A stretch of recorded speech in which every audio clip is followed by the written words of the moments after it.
Hi there and welcome to this video on this video series on how to start your own Kubernetes cluster by running this Terraform code and the kubeadm binary. In the previous video I ended up with explaining this Kubernetes master Terraform module. In this video I'll be explaining this data external join command which I've used as a part of this Terraform code. If you recall, I ran this Terraform apply and my Kubernetes cluster was up and running. There still is just one server. My initial goal is to add more workers, or at least one worker, to this single node Kubernetes cluster so far. The issue I ran into was that I have used the provisioners because I needed to copy some files to my remote server and then I needed to execute some remote exec. But there is actually one problem. Once you want to join one worker or many other workers to your Kubernetes cluster, you need to run a special command, kubeadm join, and some other commands to each of your workers. This command can be retrieved from your Kubernetes master server. So you need to sort of execute some command, and as the output you will gain this kubeadm join command, which needs to be executed at each worker machine.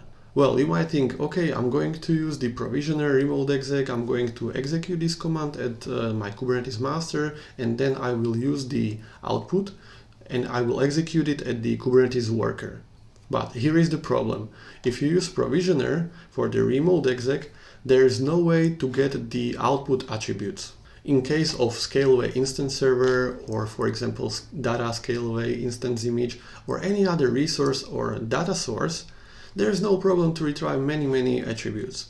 But once you are using the provisioners, there's no way to retrieve the attributes. And that's quite an issue. In order to solve this problem, you have two options. You can use this special resource called null resource, and you can encapsulate the provisioners inside of this resource. The advantage of this data external is that you can run your own custom program. So as you can see, I wrote the custom Python program. I can even pass some input parameters or arguments to this xdata Python program through this special syntax query, and then I'll be available to retrieve some attributes from this data external by using data external, and there's actually just one attribute, result, and it's sort of a map, or in Python world it would be a dictionary. It's a map of string values returned from the external program. In that way you can persist the output of this data external and you can use it as the input for your other modules.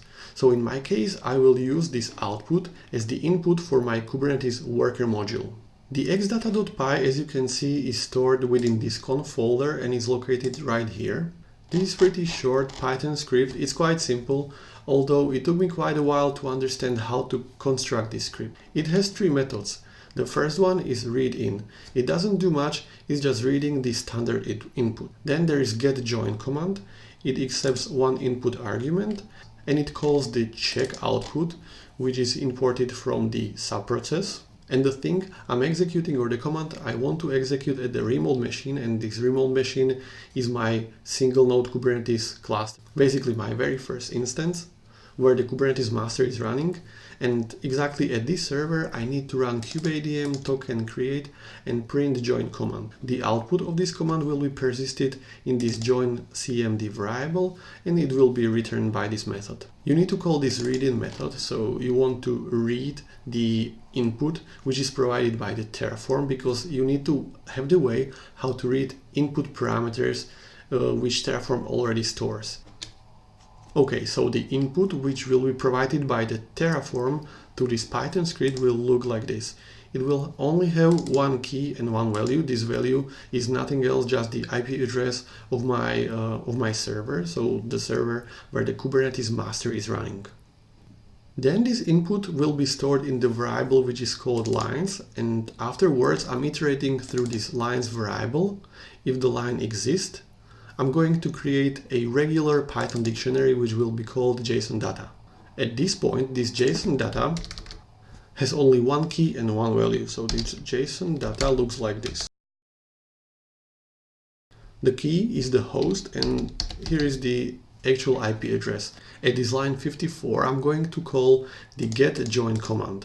And as the input argument, I'm going to use this JSON Data and I will want to retrieve this host key. Well, the get join command will then get the IP address of my master server as the input parameter. And getting back to this get join command method, it makes so much more sense now that I need to SSH to this machine and I will need to execute this command. This command will be actually returned by this method, and at this point, it will be stored in this join command variable. If this join command variable is actually not empty, then I want to append to this JSON data. Then I want to append one more key to this JSON data. I've decided I'm going to call this key command, and the value for this key will be nothing else, just my kubeadm join command, which will be necessary to execute at my Kubernetes worker server. At this point, this JSON data Python dictionary will gain one more variable, or actually one more key, and this key is cmd, and the value is just kubeadm join and blah blah blah.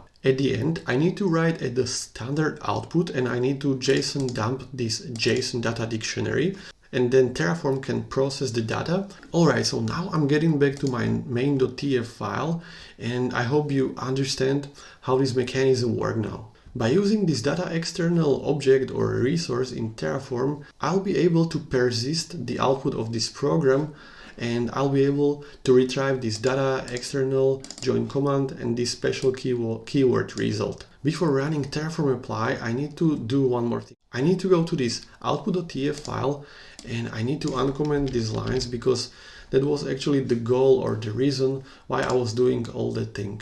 I want to create one output variable which will be named as the join command, and the join command will get the value from data external join command result. So this result is exactly this word, and the cmd, which is the actual key from this hash map or Python dictionary, if you like it in that way. Now I'm thinking there is one more output.tf file over here, and I also need to uncomment this line right here. So again, in case of the input variables, that you have to define variable at the most upper level and then at each module level, you need to do the same thing even with the outputs. So you will need to define the outputs at the Terraform Kubernetes master module. And then you have to also specify this variable in this in this output.tf file over here. So the value will be retrieved from the module Kubernetes master and the join command. This join command is exactly this join command. Okay, I think we are all set. So the last thing we need to do, we need to run Terraform. Okay, here I am in my console and I need to run Terraform validate first. So I want to know whether I didn't make any typo or any mistake.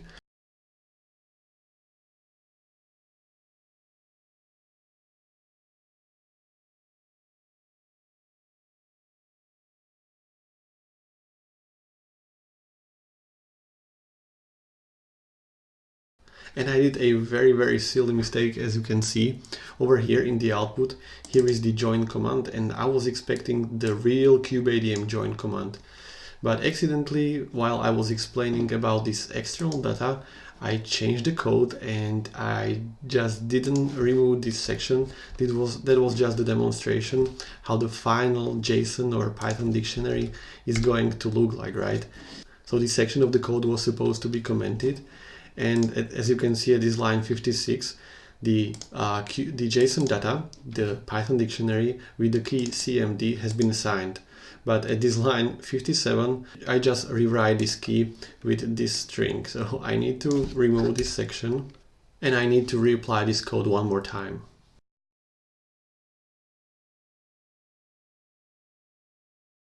Reading through the Terraform output, you can notice that the provisioning with the file and provisioning with the remote exec is in progress. So this file has been, I guess, done successfully, and even the remote exec.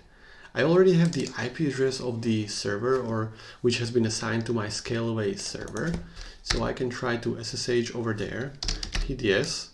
So I'm interested what's going on inside this OPT folder, and in particular, I'm interested what's going on in this setup_master sh log, because I want to see the progress of this shell script setup_master.sh. I'm interested at which point this script is executing.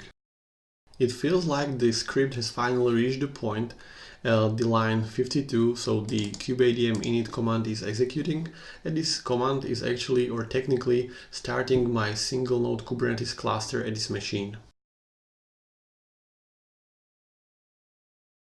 Awesome.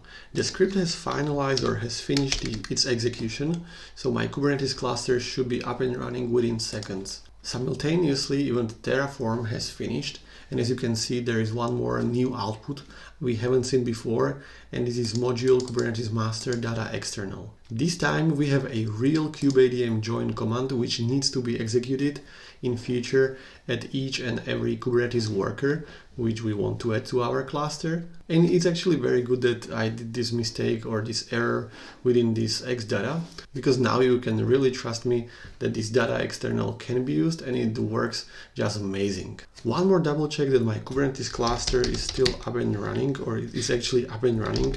I can run kubectl get nodes, and it says that my master over here, the role is the master, is ready.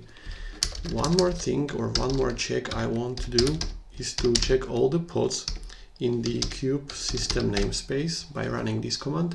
And if you see all these pods up and running, so 1 of 1 and then just Vue has 2 of 2, you are 100% sure that you have fully working single node Kubernetes cluster. That's pretty much it for this video. If you like this video, don't forget to subscribe and hit a little bell so you will not miss any other video. If you have any questions, post them in the comments right below the video and I'll be happy to answer them. Please check my related work I'm doing at Udemy. All the links are available in the description below. I'll see you in the next video.